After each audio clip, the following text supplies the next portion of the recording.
Hello students, welcome to my M K study 80+। Friends, आज हम numerical ability का part number 5 जो कि कंटिन्यू हम 4th पार्ट कर चुके हैं। आज हम डिवीजन रिलेटेड कुछ कॉन्सेप्ट देखेंगे।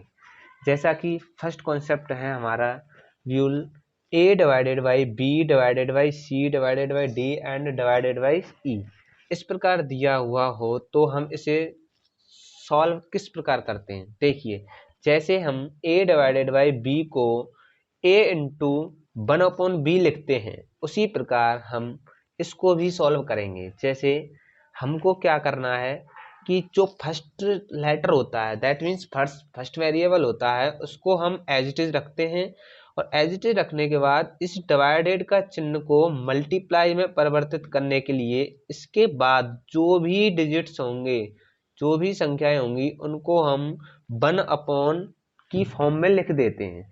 जैसे हमने देखा है यहाँ पर इसको 1/b इंटू सी, सभी ऑल इसके बाद के सभी को हम मल्टीप्लाई में करते चले जाते हैं। जैसे a into 1/b into C into D into E इस प्रकार लिख देते हैं। ऐसे ही तो हमने किया था यहाँ पे a डिवाइडेड बाई b को a इंटू 1/b लिखते हैं। देखिए, इसी पर हम एक क्वेश्चन लेते हैं कि 60 डिवाइडेड बाई 30 डिवाइडेड बाई 2 को हम सॉल्व करेंगे। देखो, हम जानते हैं कि a divided by b divided by c इसी फॉर्म में तो है ये, तो इसको हम कैसे लिखेंगे? a को तो हम एज इट इज रखेंगे यूं ही, और मल्टीप्लाई का चिन्ह लगाते हुए इसको बाकी की जो इसके बाद के दोनों लेटर हैं उनको नीचे यानी कि डिनोमिनेटर में b इंटू सी कर देंगे। सेम प्रोसेस देखते हैं कि 60 है हमारा, 60 यहाँ पे डिवाइड है तो इसको हम मल्टीप्लाई में परिवर्तित करेंगे और 1 में जो भी इसके बाद वाले डिजिट होंगे उनको मल्टीप्लाई में लिख देंगे। 30 इंटू 2, तो देखो 30 इंटू 2 ये कितना हो जाएगा? 60 हो जाएगा भाई। 32 जा 60, और ये 32 या 60 से एक जीरो से ऐसे भी काट सकते हैं हम, एक जीरो से एक जीरो काटा, और 3 दूनी कितना होते हैं, यानी कि 3 2 जा 6 होते हैं, और 6 से ये कट जाएगा। तो ये कितना होगा? कहने का मतलब है कि 60/60 आएगा और आकर के ये 1 टाइम कट जाएगा। कितना? 1 टाइम। तो ये क्या हो जाएगा हमारा? 1 इसका आंसर हो जाएगा। ओके, इसी प्रकार हम सेकंड क्वेश्चन देखते हैं। 48 divided by 24 divided by 12 and divided by 6 और डिवाइडेड बाई 3। देखो, हम इसको फर्स्ट डिजिट को तो एज इट इज रखेंगे, 48 को एज इट इज रखा, और डिवाइड का चिन्ह है वहां पर मल्टीप्लाई का चिन्ह लगा देना है हमको। मल्टीप्लाई का चिन्ह लगा करके इसके बाद में जितने भी डिजिट हैं उन सभी को डिनोमिनेटर में मल्टीप्लाई की फॉर्म में लिख देते हैं। ऐसा ही तो किया करते हैं हम। देखो, हमने क्या किया था यहाँ पे, इस प्रकार ए बी और सी डी ई ये डिवाइड में थे, तो इनको हमने मल्टीप्लाई में चेंज करने के लिए फर्स्ट को मल्टीप्लाई करते हुए 1 में बाकी की सभी को लिख देते हैं। देखिए, 24 इंटू 12 इंटू 6 इंटू 3। देखो, अब हम सिंप्लीफिकेशन करेंगे। इसका सिंप्लीफिकेशन करने के लिए जो भी कट रहा होगा उसको हम काट देंगे। देखो, 24 2 जा कितने होते हैं? 48 होते हैं, और 2 से हम किसको काट सकते हैं? इसमें से किसी को काट देंगे। देखो, ये कट जाएगा, 2 1 जा 2 और 2 6 जा 12 हो जाएगा। अब देखो यहाँ पे क्या बचेगा? ऊपर तो 1 बचा हमारा,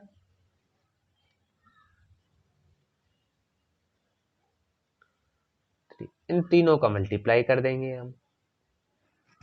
तीनों का मल्टीप्लाई करने के बाद हमारा आ जाएगा 108। इस प्रकार इन तीनों का मल्टीप्लाई करने के बाद 108 आ जाएगा। 1/108 यही हमारा क्या हो जाएगा? इसका मान हो जाएगा। देखिए, हमने देखा, दोबारा से समझ लेते हैं कि a divided by B divided by C divided by E इस प्रकार से कितना भी डिवाइडेड में इनफाइनाइट तक हो, कितना भी हो, तो उसको हम फर्स्ट वाले डिजिट को ऊपर रख करके बाकी मल्टीप्लाई करने के बाद प्रोपोर्शनल कर देते हैं, अपोजिट प्रोपोर्शनल। ठीक है। देखिए, अब हम कुछ फैक्ट्स देखने जा रहे हैं। Next, some facts.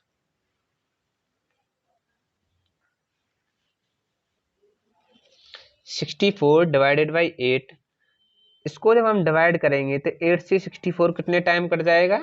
8 टाइम। कितने टाइम कटेगा? 8। ऐसे ही हम 8 को 64 से काटेंगे। देखो 8 से काटेंगे तो क्या होगा? देखो हम मिनिमम जब कभी भी हमारा पॉइंट में दिया हुआ हो तो पॉइंट को कुछ टाइम के लिए उसको नेग्लेक्ट रखते हैं। जैसे 8 का हम करेंगे तो कितना आ जाएगा? 8 टाइम ही आएगा। 8 टाइम आने के बाद अब हम देखेंगे कि ये पॉइंट राइट से कितने अंक पीछे लगा हुआ है। 1 2, तो 2 डिजिट पीछे लगा हुआ है, तो इसी को हमको 2 डिजिट बनाना होगा, तो एक जीरो आगे ले लेंगे और यहाँ पे पॉइंट लगा देंगे। पॉइंट ना भागे इसके लिए एक जीरो और लगा देते हैं। ठीक है। ऐसे ही हम नेक्स्ट देखेंगे, इसको भी हमको कुछ टाइम के लिए क्या करना है, इसको पॉइंट से नेग्लेक्ट करते हुए मानना है। जैसे 64 में करेंगे तो कितना आ जाएगा हमारा? 8 तो आएगा ही। अब देखो पॉइंट कितने बाहर है? 1 2 और 3, तो 3 बनाना है हमको, तो 1 2 0 ले लेंगे, उसके बाद हम पॉइंट लगा देंगे। देखो 1 2 3 हो गया। ऐसे ही यहाँ पे होना चाहिए 1 2 और 3, तो ये हमारा क्या हो जाएगा? इसका परफेक्ट सॉल्यूशन हो जाएगा। इसी प्रकार नेक्स्ट देखते हैं, नेक्स्ट क्वेश्चन देखेंगे। इसी प्रकार हम 6.4 डिवाइडेड बाई 0.8। देखो कुछ टाइम के लिए हम इस पॉइंट को नहीं मानेंगे। देखो 8 को ही मानेंगे। 8 को 64 में कीजिए, कितना टाइम जाएगा? 8 टाइम जाएगा। देखिए फर्स्ट टाइम तो देखो यहाँ पे भी 1 डिजिट के बाद पॉइंट है और यहाँ पे भी 1 डिजिट के बाद पॉइंट है, तो हम इसको और अपने आप से ही काट देते हैं। जैसे एक पॉइंट से जितने डिजिट सेम डिजिट होते हैं तो उसका महत्व ही खत्म हो जाता है, उसको नॉर्मल संख्या मानी जाती है। जैसे इसको इस प्रकार ही मान सकते हैं हम, 64 डिवाइडेड बाई 8, इन दोनों को सेम मान लेंगे। सेम हो गए देखो पॉइंट हटने के बाद, तो इसका आंसर क्या हो जाएगा? 8 ही हो जाएगा। ओके। ऐसे ही नेक्स्ट देखते हैं, 0.64 डिवाइडेड बाई 0.8। देखो यहाँ पे कितने पॉइंट के बाद दशमलव है? 2 के, और यहाँ पे कितने के बाद है? 1 के। तो देखो जैसे ही जब कभी हम पॉइंट हटाते हैं इसको, तो ऐसा करते हैं कि ये जितने के बाद होता है नीचे उतना ही जीरो लगा देते हैं। कितना लगाते हैं? उतना ही। देखो नीचे से हटाएंगे तो ऊपर लग जाएगा इतना ही जीरो। 1 डिजिट है तो 1 लग जाएगा। अब देखो हम इसको 1 डिजिट से 1 डिजिट काट सकते हैं, तो फाइनल हमारा क्या आएगा? 64 डिवाइडेड बाई 8 इंटू 10। अब हम तो जानते हैं कि 8 को हम जब इससे काटते हैं तो कितना आता है? 8 टाइम जाता है। 8 टाइम डिवाइडेड बाई 10। और देखो 10 का जब डिवाइड करते हैं हम, तो इसका मतलब या तो आप इस तरह से डिवाइड कर लीजिए कि 8 में डिवाइड करेंगे हम 10 से, तो कितना हो जाएगा? 10 का जाएगा नहीं, पॉइंट लगेगा। पॉइंट लगने के बाद यहाँ पे जीरो बढ़ जाएगा, तो 8 टाइम जाएगा। तो ऐसे ही हम इसको डायरेक्ट कर देते हैं, जब नीचे जितनी जीरो होती है तो उसके इतने ही पॉइंट के बाद, इतने ही अंकों के बाद पॉइंट लग जाता है। जैसे 0.8, देखो एक जीरो था तो इसके एक अंक बाद पॉइंट लग गया। यही हमारा क्या हो जाएगा? Final answer. ओके। देखिए इसको दोबारा समझते हैं। 64 अपॉन 0.64 अपॉन 0.8 को जब हम डिवाइड करेंगे तो क्या हो जाएगा? इसको पॉइंट से मुक्त करेंगे। पॉइंट से मुक्त करने के बाद जितने अंक बाद होता है उतना ही अपोजिट में जीरो लग जाता है। अपोजिट जीरो लगाया, एक जीरो से एक जीरो कट गया। 64 अपॉन 8 इंटू 10 बचा। 8 से हम 64 को काट देंगे 8 टाइम, और नीचे 10 बचेगा। 10 का डिवाइड 8 में करेंगे तो 0.8 आ जाएगा। नेक्स्ट क्वेश्चन देखते हैं, 0.0064 डिवाइडेड बाई 0.08। देखिए अब डायरेक्टेड करेंगे हम। यहाँ पे कितने अंक हैं? 2 अंक। और यहाँ पे कितने अंक हैं? 5 अंक। तो इससे हम क्या करेंगे कि 2 अंक बाद दशमलव चला जाएगा। इसको दशमलव को हटाने के बाद यहाँ पर 2 अंक इधर खिसक जाएगा। ये दशमलव क्यों खिसक जाएगा? देखिए 0 पॉइंट को जैसे ही हम यहाँ से हटाएंगे तो क्या हो जाएगा? जीरो का महत्व तो खत्म हो गया, तो बचा कितना हमारा? 64।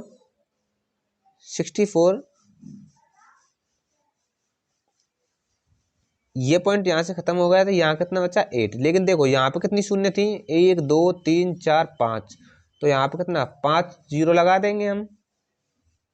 1 2 3 4 और ये 5। नीचे कितने अंक थे? 2, तो ऊपर 2 जीरो लगा देंगे। ओके। इन 2 जीरो से ये 2 कट जाएंगे, तो बचेगा कितना हमारा? 64 डिवाइडेड बाई 8 के बाद कितनी शून्य होंगी? 8 इंटू 3 शून्य होंगी। अब हम तो जानते हैं कि 8 से ये कितने टाइम कटता है, हमारा 8 टाइम कटता है, और ये नीचे कितनी शून्य है 3, तो 8 के बाद 8 को सहित 3 शून्य बाद हमारा क्या लग जाएगा, दशमलव लग जाएगा। देखो यहाँ पे 3 है तो 1 2 3 के बाद दशमलव लग जाएगा, तो ये कितना हो जाएगा 0.008। ये हमारा क्या हो जाएगा फाइनल आंसर। ओके, देखिए फ्रेंड्स, अभी तक तो हमने समझा था कि न्यूमिनेटर में हमेशा पॉइंट्सों की संख्या अधिक, पॉइंट के बाद अंकों की संख्या अधिक हुआ करती थी। लेकिन अब हम नेक्स्ट समझेंगे कि डिनोमिनेटर में अगर पॉइंट के बाद अंकों की संख्या अधिक हो तब कैसे करते हैं। अभी तक पीछे हमने समझा है कि अंश में मोर देन डिजिट्स हुआ करते थे दशमलव के बाद, किसके बाद, दशमलव के बाद, ठीक है। जैसे 0.0064 डिवाइडेड बाई 0.08, तो हम क्या कर दिया करते थे कि 8 से 64 को काट दिया, बचा हमारा 4 जीरो थी, नीचे आकर के 4 जीरो हो जाती है, ऊपर ये 2 हो जाती है, 2 जीरो से 2 जीरो कट जाया करते थे, 0.08 आया। लेकिन अब हम समझेंगे कि हर में अधिक हो दशमलव के बाद डिजिट, तब हम कैसे करेंगे। जैसे यहाँ पे देखो, यहाँ पे कोई भी डिजिट नहीं है, 0 डिजिट है, तो यहाँ पे कितना डिजिट है, दशमलव के बाद 1 डिजिट है, तो देखो यहाँ पे ये अधिक है ना, अधिक हुआ, तब हम कैसे करेंगे। सिंपली हमको क्या करना है, नॉर्मल 8 से 64 में डिवाइडेड करेंगे तो कितने टाइम जाएगा हमारा, ये जाएगा 8 टाइम। 8 टाइम जाने के बाद देखो 8 टाइम गया, और ये कितना है यहाँ पे 0.8, तो इसको हम लिखा करते थे 8 टाइम, तो ये डिवाइडेड गया। 0.8 को हम क्या लिखा करते थे, जैसे वो 64 गुणा 10 अपॉन 8 लिखा करते थे, क्योंकि एक पॉइंट बाद है ये, तो ये 68 से तो ये 8 टाइम चला गया, लेकिन यहाँ पे बचा कितना 10 और बचा, तो ये कितना हो जाएगा हमारा 80 हो जाएगा।